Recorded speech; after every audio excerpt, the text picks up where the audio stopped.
Bago nga tayo magsimula, isang malaking shoutout kay Mario Martir, Chodoro Alonso, Jamie Amadar at gayon na rin kay Belo Joko, Ronald Berbosidad, Edmond Cubal Supnet. At isang malaking shoutout din kay Nestor Villa Flores at gayon na rin kay Tucson. Maraming salamat po sa pagsuporta sa aking maliit na channel. Update muna nga tayo sa Gilas Pilipinas patungkol nga sa naging pahayag ni SBP President Al Panlilio at gayon na rin itong si Coach Tim Cone. Ang tanong kasi ng nakararami ay paano nga ba ang gagawin ng SBP sa mga naturalized player ng Gilas Pilipinas? At ang isa pang tanong dyan, kung si Benny Boatwright na ba ang papalit kay Justin Brownlee?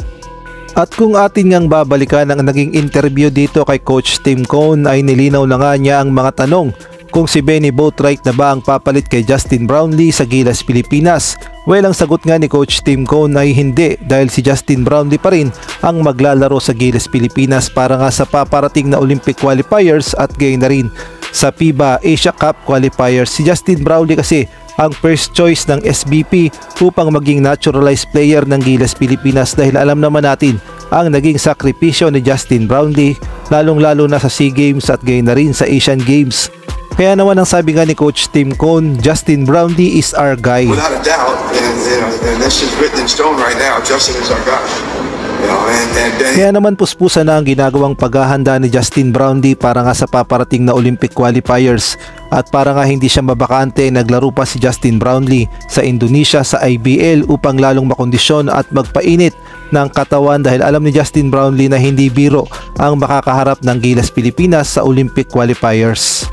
At patungkol naman dito kay Benny Boatwright, alam naman nating lahat na pumayag na nga to na maging naturalized player ng Gilas Pilipinas, ngunit dadaan nga siya sa naturalization process. At ayon na rin mismo kay Coach Tim Cone, ito nga ang nakakagulat kung si Justin Brownlee nga ay inabot ng 4 hanggang 5 taon bago matapos ang kanyang naturalization process. Ito nga si Benny Boatwright ay mukhang sandali nga, o mukhang sandali lang, dahil sabi nga ni Coach Tim Cone sa kanyang naging interview, ang naturalization process nga ni Benny Boatwright ay tatagal lamang ng 3 to 4 hanggang 8 months.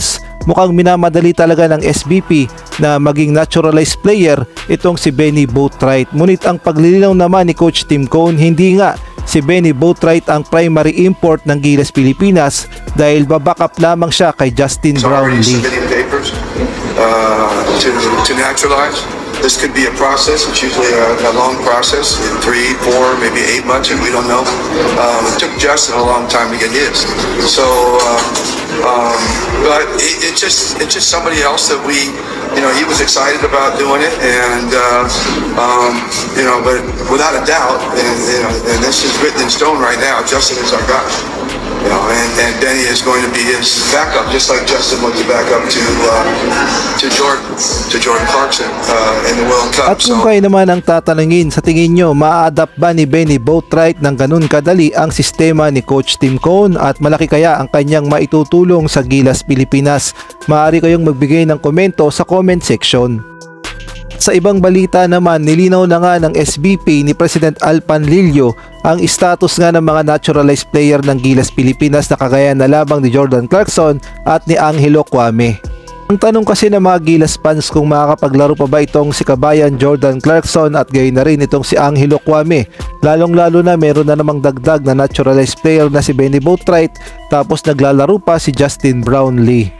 At ayon na rin sa naging report ng Spin.page, ang sabi nga sa kanilang article, are Jordan Clarkson, Angelo Cuame still part of the Gilas plans? At sumagot na nga dito si SBP President Al Panlilio, at sabi nga ay nakadepende nga daw sa pangangailangan at sa availability.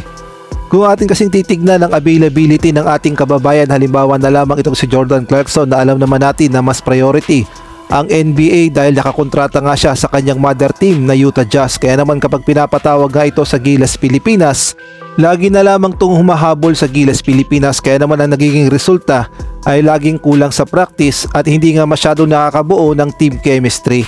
Samantalang ang atin namang kababayang si Angelo Cuame na alam naman nating lahat na always ready naman talaga ito sa Gilas Pilipinas. Ang nagiging problema nga lang ay kulang nga ito sa exposure o hindi masyadong ginagamit ng SBP Ngunit alam naman natin ang puso ni Angelo Kwame at kapag pinatawag ito ay paniguradong maglalaro ito para sa Gilas Pilipinas. Sa ngayon nga si Angelo Kwame ay naglalaro sa Pro League sa France sa Sitges Basket. Kaya naman ang nakikita ngang solusyon ng SBP upang makapaglaro pa rin si Jordan Clarkson at gayon na rin si Angelo Kwame ay magagamit sila sa mga special events na hindi nga sanksyon ng FIBA. Halimbawa na lamang dito sa SEA Games ay pwedeng maglaro si Angelo Kwame at Jordan Clarkson at gayon na rin sa Asian Games ay pwede rin maglaro si Angelo Kwame at si Jordan Clarkson. At po pwede din namang gawin ng SBP na pagsabay-sabay na yung apat natin na naturalized player na kagaya na lamang ng ginawa ng Cambodia nung sila ang naging host sa SEA Games na halos gumamit sila ng 5 naturalized player sa kanilang team sa basketball. At isipin nyo lang kung pagsamasamahin ng SBP ang apat na to, halimbawa na lamang sa SEA Games at gayon na rin sa Asian Games, para na nga tayong nakabuo ng dream team ng Gilas Pilipinas at idagdag mo pa ang ating mga all-star player na mga local player sa Gilas Pilipinas, paniguradong madudumi na ng Gilas Pilipinas ang SEA Games at gayon na rin ng Asian Games.